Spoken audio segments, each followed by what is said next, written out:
Danielle, we have had many conversations over the years, being friends, recording videos, about going through all the things that you and I have been through in the last few years. And it's been a while since we've done something like this. And the first time we're really doing something in this format where I really would love to dig into more of your story and who you are beyond what's in the media, what people have accused you of. And I think, especially at this time in your life, you've had a lot of time to process and reflect. You're still in the middle of many a civil suit and also still with some things with your medical license. And so you and I have had some conversations that I thought would be really great to bring to a more public space because there's a lot that gets mucked up in the media. And I think sometimes it's really hard to kind of extrapolate what are the facts, and what are the implications of some of the most, I think, really startling things that I'm still learning about some of the things that you've been accused of. And I know that and one of the things I really admire about you is that you're still here. Like you're still standing in yourself. Yeah, and I just think, and I don't mean like you're here for Keith, you're here, you're really not backing down to people bullying you into believing what they want you to believe, into caving into what they think you should, and you're standing by the truth as you know it. And I think that's really important. And so your story is far from done, I would say. And I'd love to just kind of start by having you share, how did you become a doctor? Who is Danielle? Sort of like, what was your journey getting into medicine and how that led you into starting XOSO, the company with Keith. And then we'll kind of go into some of the legal things that have transpired over the last few years. Okay. Well, first, I just want to say I'm super excited to even be having these conversations again. Um, it's sad to me that the narrative that's been put out about me has scared the crap out of people. And I hope that the narrative that we create, and by me kind of sharing my story and sharing myself, it can be more of a story of acceptance, forgiveness, reconciliation, love beyond materialism, beyond, the things that have been lost. So I'm I'm excited to be able to share more of this stuff. Um, so yeah, to answer your question about why I became a doctor and, kind of my mission and my vision before I ever met Keith, and what led me to build XOSO with Keith. Um, Gosh, I guess I think the most impactful experience in my life that led me to become a doctor was a close family member who struggled with alcoholism. And there are many, many experiences, foundational experiences as a child that I had where it was just so painful to watch this person make these decisions. And I I loved this person beyond, and still love this person beyond what I even understood love could be capable of. And I think all of my energy just went into how do I help this person? How do I, you know, and that obviously expanded out into many things, then how do I help other people? A lot of us struggle with making choices and doing behaviors that we know aren't good for our bodies. Why are we doing that? And how do we help people get to the cause of, I guess that evolved into, how do we help people get to the cause of illness, the cause of disease, and not just cover up the symptom and kind of deny the fact that most of the diseases we experience in the world are an effect of our choices, an effect of our behaviors, our thought patterns, our emotions, our physical behaviors. And that that mission, like that dream and that vision of mine, going through medical school in a conventional medical system, I originally wanted to be a naturopath. I decided to go to the conventional route because I believed that if I had credentials, if I went through conventional medical school and graduated and was board certified, that people would at least, at least do that for a second and go, well, wait a second, she has all this schooling, she did all of this, but she's practicing this way. Why? Um, so I chose to go through all that schooling and get the credentialing. And, kind of ironically, for those of you that know some of my story, kind of ironically, my credentialing has been taken away from me, yet my integrity and my beliefs have not. Um, so it's been an interesting ride.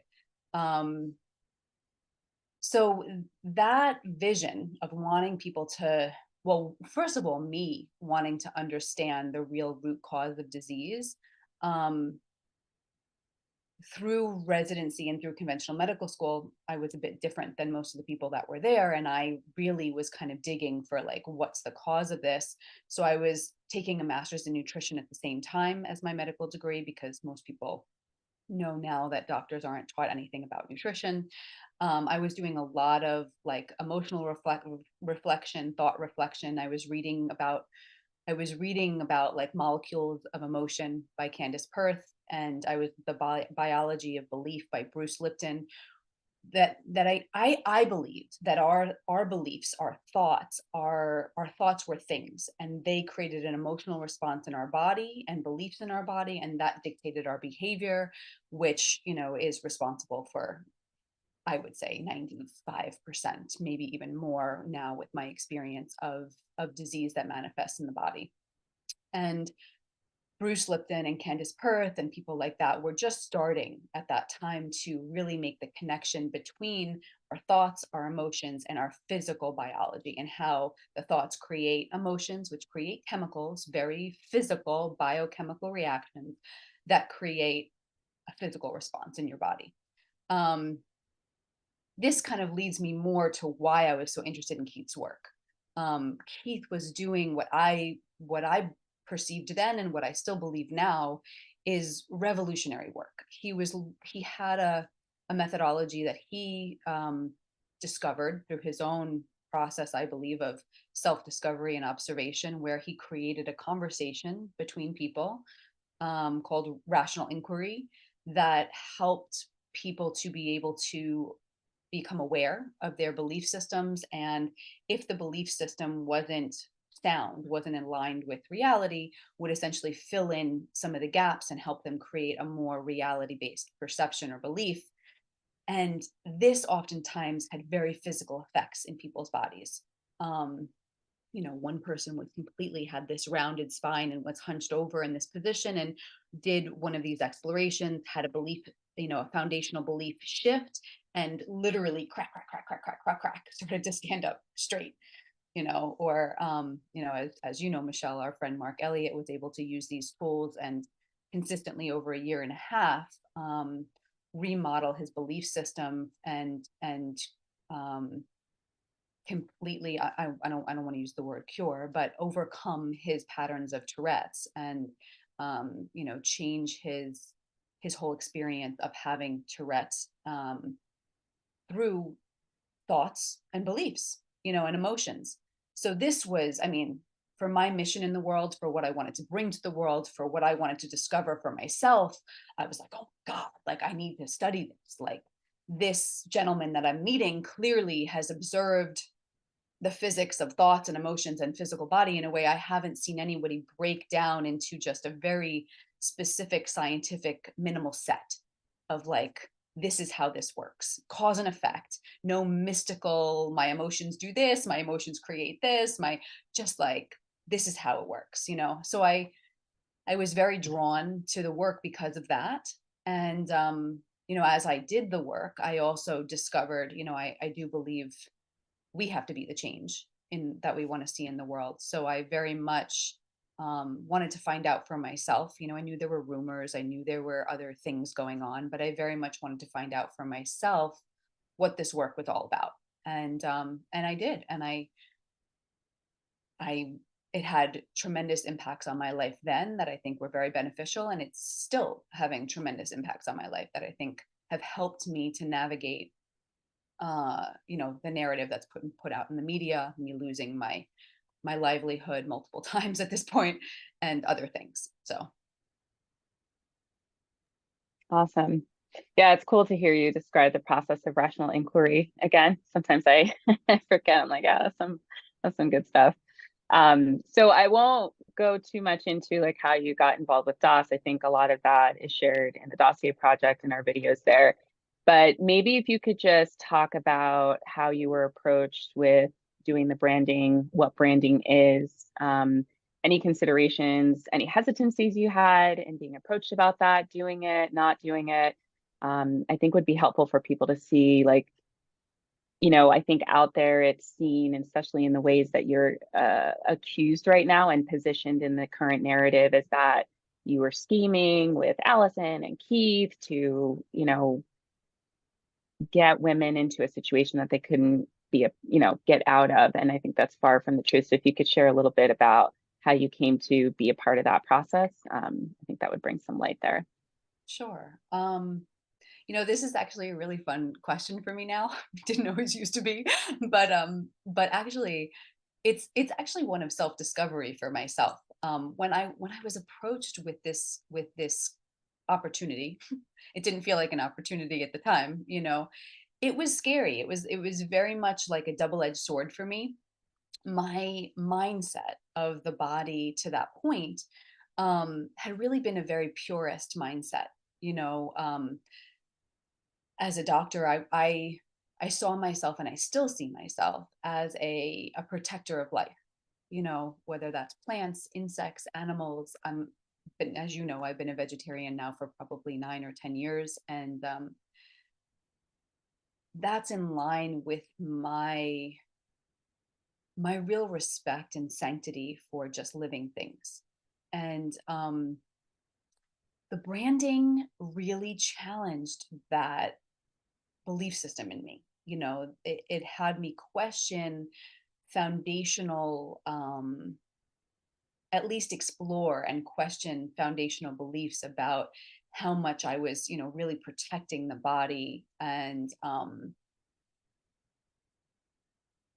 want to say almost like I had the body as like a false idol almost. Um yes, the body is so incredibly important. It's an amazing gift. It is this miracle of an organism that was created by God knows what, and it's here as a faithful friend to serve us. But who is us? What is us? And what are our highest ideals? And I was grappling at this time with this concept of like, I put so much time and energy into caring for my body, protecting it, keeping it strong, keeping it young, letting it be vital, all of these things. But like, the tick marks go by as you get older, like your body is there to be used up for something, a purpose, ideally a purpose greater than just preserving your body, greater than just anti-aging. And I think at the moment that I was being asked to do this was really the beginning of that exploration for me. I'm much further down the road now, and I'm not nearly as attached to, my body staying so young and still, I mean, I want to look good, all that, of course, but like, my body's meant to serve a higher purpose. And what is that higher purpose that I have created with, in conjunction with collective consciousness, God, whatever that might be. And to burn the flesh and to burn skin cells, to me, I'm damaging skin cells, and literally that's how seriously I took it. Like, I'm now damaging a part of the body, and I take tattoos seriously too, because it's ink. It's a toxin. In my line of work, I detoxify people's bodies so they get better. It's a toxin. Maybe it even interacts with the energetic meridians in the body, which I work very closely with to help people open up. And if you're putting ink into energetic meridians, does that affect your health, your vitality? So similarly, I was evaluating the branding in this way, and like, okay, I'm going to destroy some skin cells and I'm going to affect the body. Is it worth it? Why am I doing it? Is there a higher purpose or a higher value that I'm upholding by doing this to myself, to my body, and to the other women that are deciding to embark on this journey for themselves? And really, through conversations with Allison and trying to understand what, why she was asking me to do this, why she wanted, and it wasn't just me that she asked many other people as well, but why was this a meaningful process? Why was branding a meaningful process in this organization? And one of the biggest things that one of the things that hit me the deepest was she said it was about commitment. It was women, men, humans have a hard time remembering they gave their word when it gets hard, remembering they made a commitment to themselves, to their sisters, to their master when it gets hard. And this would be a permanent reminder. A wedding ring you can kind of take off, you know. Um, but this would be a permanent reminder to myself and to the women that they made a lifelong vow, and they made that vow for a reason. And when push comes to shove and we want to give up and we want to lie to ourselves and we want to distort information or change the story or try to get out of it in some way, there is a permanent reminder that I made this vow to myself for a reason. And hopefully that's enough to kind of like snap us back to our values and remember the reason that we committed to this. Unfortunately, some people have even changed their skin and done a skin graft and gotten rid of this vow they made to themselves and this reminder of that. But that to me was a purpose and a reason that was greater than the few skin cells we would be sacrificing. It was to uphold love, it was to uphold commitment, it was to uphold what each woman was really committing themselves to. And separate from the narrative that has been created, that's not some man, to be possessed by some man or to serve some man or to be a brainwashed cult member. That those were very sacred, I think, and very unique to each woman, what she was committing herself to and why it was important to her. So that was why I chose to do it. Well, and very I think I think it's important too, because the big, I think, upset and explosion of the narrative started with there's all these women in Albany who are being branded with peace initials. There was a list of like 100 women, half of them weren't even in DOS, who were being, put up on a website saying that they're in trouble and this branding, branding, branding, branding. And I often forget, going back into that time, that I was looking around like, that's all they got? Like they're just gonna lead with this branding thing. I was like, branding is not illegal. Like you can get one at tattoo parlors in Brooklyn, and so it for me, I really thought that it would lose steam because I know that that's not something illegal. And so you getting really caught into that because you're the person that did the brand, and how there was this really like very intricate acrobatics, it seems like, to put you as legally responsible somehow because women chose to get a brand, seems to be a really big issue, I would imagine, and you were never legally prosecuted, criminally prosecuted or indicted for having done such, but you were considered responsible because you hold a medical license. Can you talk a little bit about, I guess, more like the high level of like what kind of precedent that sets, and what are some of the major accusations that the OPMC has made, or potentially what they're accusing you of in the civil suit that has real issues, and the things that don't quite add up with regard to the fact that this is not a medical procedure and branding is very much a legal thing, how they kind of created this story that you're somehow responsible for malpractice in some way. Yeah. Uh, this has been a very long process for those following my Instagram. You guys know I've been doing IGs for 2 years, following, going through this whole process. It was a 14-day hearing process. I appealed the decision and brought it to the New York State Supreme Court. I'm now appealing it again and bringing it to, or proposing, asking permission to bring it to the New York State Court of Appeals. And people are like, why are you still doing this? Why have you, sold your home and done all of the things you've done to pay the legal fees to fight this as far as you're fighting it? And I ask myself that sometimes, why am I doing this? But really, it's so egregious what they're doing. It's so insulting to us as citizens. It's so insulting to doctors. It's so insulting to any state licensed professional, and really any human being. I mean, the high level of what has happened is that branding is not a medical procedure. It's never been a medical procedure to this point. So said incident happened in 2017, right? 2017. My medical hearing happens a few years later. They delay it until after the federal case is done for a very strategic reason. Enough said. Then through the hearing, my license is finally revoked in 2021, September of 2021. So 17, 18, 19, 20, 21, 4 years later, my license is revoked, just for timeline. Now, understand, from 2017 to 2020, when the hearing began, branding is never a part of our medical education.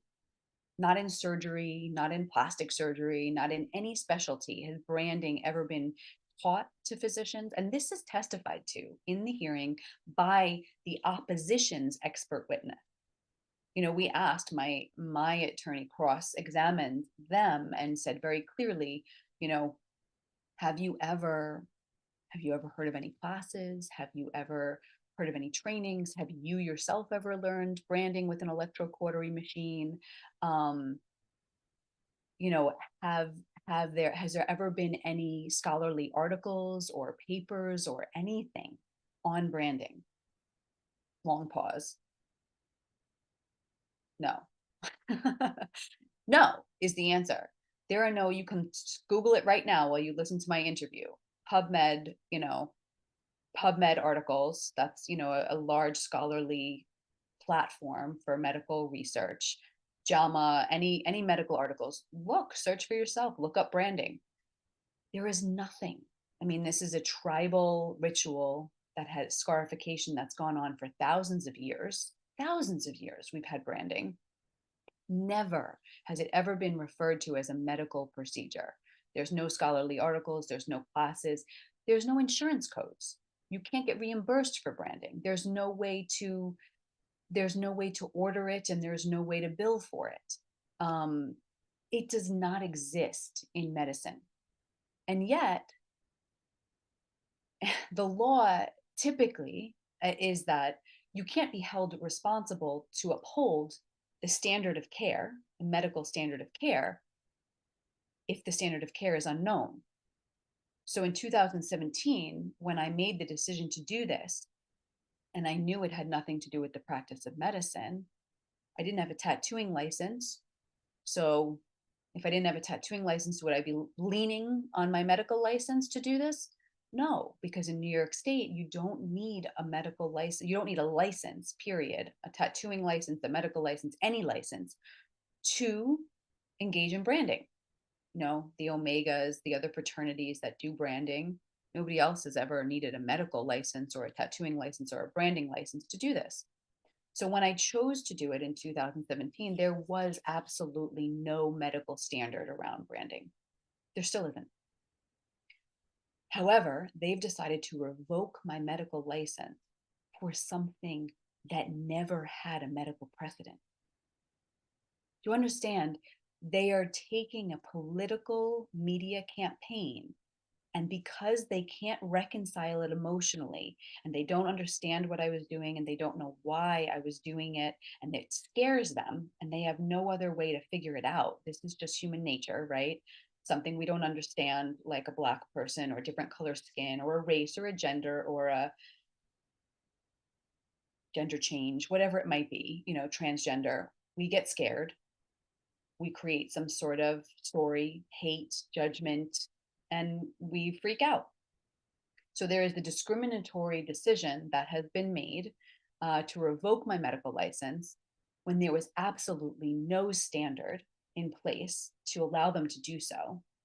And this decision is standing.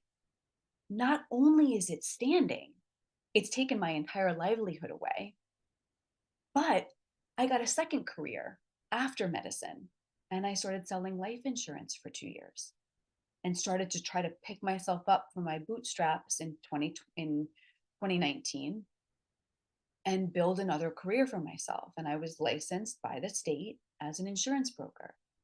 2 years later, when I went to renew that license, it was right after my medical license had been revoked, and I had to check the little box that says, have you ever had a state license revoked? Now, the incident they were accusing me of, not a crime, never indicted, nothing like that. I'm not a felon, nothing like that. Even if I did do something bad, which I didn't, but even if I did in 2017, they denied my reapplication to be licensed as an insurance broker in 2021, 4 years later, when I had a 2-year track record of selling insurance. I was a top producer. I gave them letters of recommendation from my superiors in my industry. I never had one complaint. I never broke any of the FINA laws or financial laws. I did nothing in that industry wrong.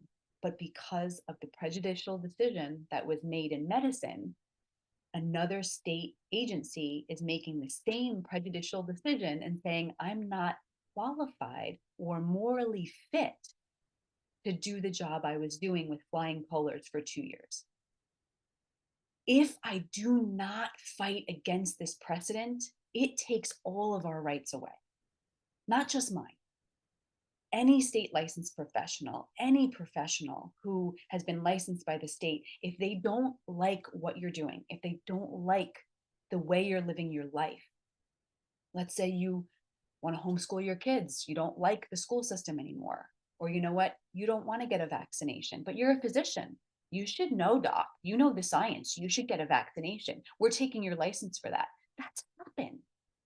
What happened to me is just an extension of that same absolutely egregious reach of our rights as human beings to be able to choose the way we want to live our lives and not have some governmental agency tell us how we think we should live our lives. Thank you for sharing that, Danielle, because I think what it highlights also is something I like to call just good old-fashioned discrimination. I think it's a little bit more hidden because it doesn't have anything to do with your race. It doesn't have to do anything with your class, your cultural background, being a woman, or anything like that. And I think in some ways it's not more damaging, but it's very difficult for people to fight for being honored for who they are and the private choices they make that are not illegal, you know? And this has really serious consequences for people's earning capacities. I went through it myself when I was wrongfully fired from a job, and people were not entertaining interviews with me or hiring me. And I couldn't fight it because it wasn't because I was Black. We've talked about this a lot. In some ways, in a lot of ways, I think we've grown to really see the situations that we've been through as a result of the case and everything as a blessing in disguise, right?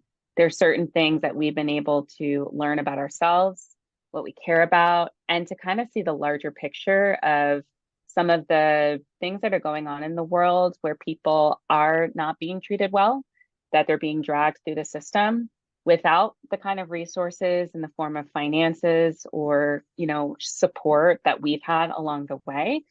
And I think it would be great, to share just how your perspective has changed, because I know you've gotten to a place where you've really seen that this is a much bigger problem, than what's happened to us, and how that's kind of informed how you want to use this situation. I love these questions. They're helping me so much, even just refine, like, this has been a process and a journey for me. And, I continue to refine my process, and this helps me, refine my vision more. I think the biggest problem that I see is just that, look at what happened during COVID. I mean, we have a hard time loving, accepting, allowing people to have different opinions, people to be different from us. And I think that's honestly, and it's not like I don't still struggle with it in my own personal life. Like, I have very strong opinions. I'm very convicted in the things that I stand for because of my life experience, because of the things that have affected me, and that I think affect, or I see affect, many other people. And if other people have different values or choose different choices or have a different perception, it still fires me up. Like, I still struggle to not punish or control or, do something to that person to wake them up because I'm clearly right. And I think that is the core root of discrimination. Like, in COVID, there were maskers and non-maskers. There were, all these different, we can either create segregation, or we can, create unification. And just because we have differing opinions, or just because we see the issues differently, doesn't mean we have to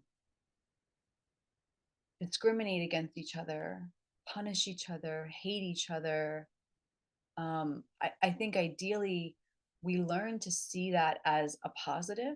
We learn to see that as a way to expand our own perspective and our own life, and be able to incorporate those things. And honestly, I think if we can do that, if I'm capable of doing that, and I'm able to see the different perspectives and the different values and how people are scared and what they're struggling with, and build compassion and forgiveness for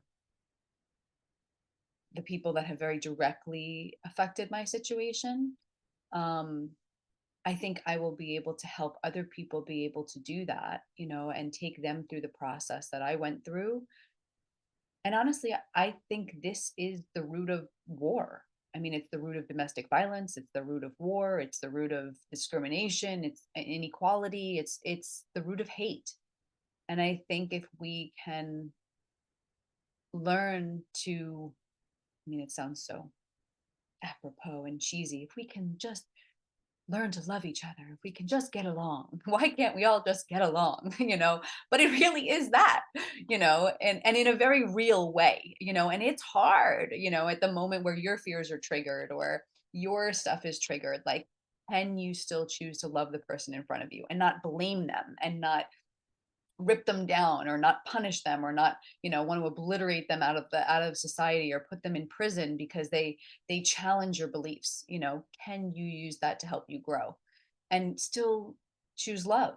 I think if we could figure that out as a humanity, we would be in a very different place. Yeah, or, misuse the law to achieve an agenda that has nothing to do with, what you're being accused of.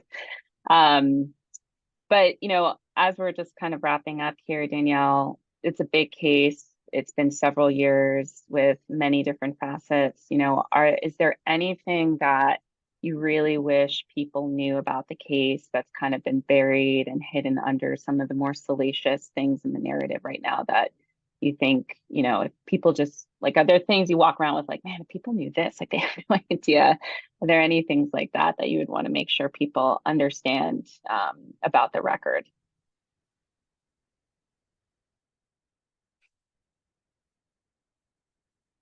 I've thought about this question a lot, like, especially doing my IG lives over the past 2 years, and like the work with the Dossier Project. Like, we recently made a list of 10 things that we thought people really needed to know.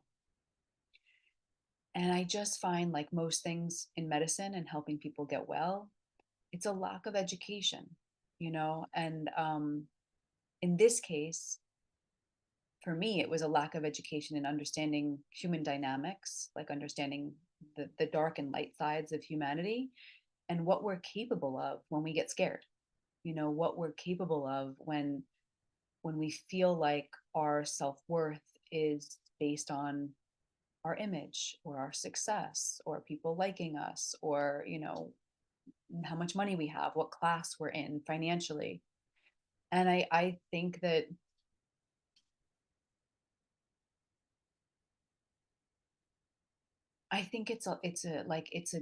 it's a life journey, like it's a process, and people need to want to embark on that. They need to want to understand themselves more deeply, and the people around them more deeply, their triggers, their fears, why they might treat them badly at times when they get scared. And I honestly just think this is like a big case of that on the world screen, and if we can use that to help people, I honestly think the women that have chosen to directly attack me, who are my friends,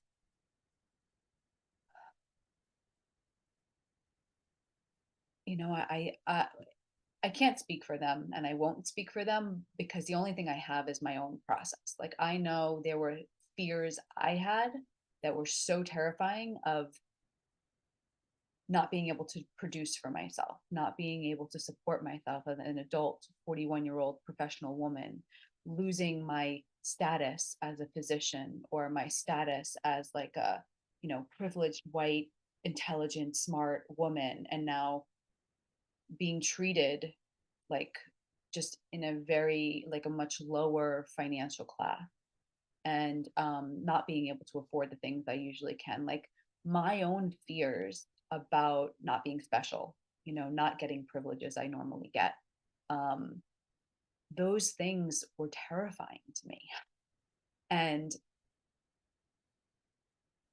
I saw the shadow side, or my dark side, like want to blame other people, steal from other people, take from other people, ride on other people's backs and be a parasite, like I saw all these things, and I was like, oh fuck, like that's, I imagine that must be what's going on for the women in this situation. And maybe they don't have the self-esteem that I had built as a child. I had a, tough childhood, put myself through medical school. My parents were amazing in helping me learn how to build skills. And some women are never taught that. They're kept protected princesses in a castle, like just need to look pretty.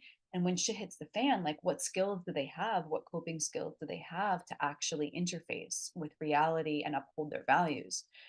So in a lot of ways, I don't know what's going on for them, and I won't pretend, but the only thing I have to use to build compassion is my own fears, my own struggle. And then I project onto them that that's likely their struggle. So I can build compassion, understand them better, hopefully help more people. And I really see that this is a pandemic for women, for women that have been sheltered, that haven't been taught skills, that don't have self-esteem, and are terrified and need a man to provide resources or protect them in some way. And I see this as an opportunity to champion all women, to help women, like, lift them up, help them build skills, help them build self-esteem, as I'm doing so myself in these different circumstances. And I believe it's possible for us and our friends to reconcile, in this, and hopefully this will be, this will go from an international case that scared the crap out of a lot of people and had a lot of people believe in cults and manipulation and fear and all of these things, to like the biggest best love story, the biggest best example of reconciliation. And even with the FBI agents and the government, like hopefully we can right all of these wrongs and, figure it out. We'll see. I think that would be ideal. Yeah, that would be ideal. Who knows? But at least Not an easy I can do it. task, but I can do yeah, it in me. maybe, Totally. maybe. Totally. Well, and thank you for sharing that because, you know, I was talking to someone the other day and remembering really in the beginning of all of this, we all had the same opportunity to cash out. Like there was really no one who was in a different position than the other. And that's why I think I have more compassion for where some people have chosen to go because there were threats at hand, and it's amazing to me, honestly. I mean, you could have been in a very different place right now had you decided to cave into the threats and the bullying that were happening in a very big way while there was this huge scatter in the beginning and that continue to happen. So I really commend you and I really admire the way that you have stood for what you know is the right thing to do within you, not because someone has told you to, but because that's the kind of person you are, Danielle. And when I met you several years ago, we've been friends. There was a very clear mission that you were about, which is people. And I've known you for a long time. You are always going to do the right thing, as far as you know how to do it. And if you decide or figure out maybe there's a better way to do something, you're going to do it that way. And I've really, it's been incredible to watch you over the last few years. I know it has not been easy.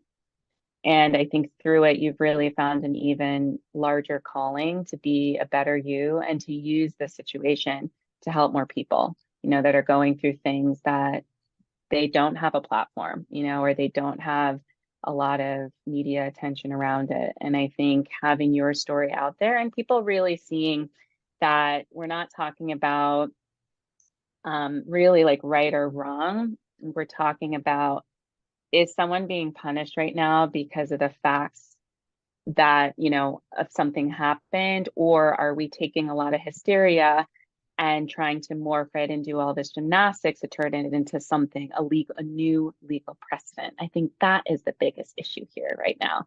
Because if there's anyone we're going to say is a victim, I would say you are, in like the reality-based sense of it, a victim of that. And to not succumb to that, and to say, I'm going to show how this happened, I think is a really big deal. And I'm excited to see you keep going. I'm excited to see how maybe we all come back together and kind of realize we got a few things, misunderstood a few things. But in the meantime, thank you so much, Danielle, for everything that you've done, for all the ways that you've put yourself out there, for all the ways that you haven't backed out of this fight. And I'm here for you, sis. Thank you. That means a lot. I know we've been through a lot and I respect the way you carry yourself and things that you do in your life. And it means a lot. You never know how people see you and you never know the impact you're making on them. So I appreciate you sharing that. And I guess I will, I'll leave off, the question you asked before, like what would I want people to know? And if you guys are really following this conversation and you're like, hard for me to see it. It's hard for me to see what's happening in the manipulation or what's going on. The Crucible is a great movie. Like I said, this is an education, but it's a great example of what's happened. And sometimes a metaphor like Mhm. that can help you start to make distinctions and start to see hysteria versus facts. So thank you for having these conversations, Michele. And I think I hope that we have a really good impact on a lot of people.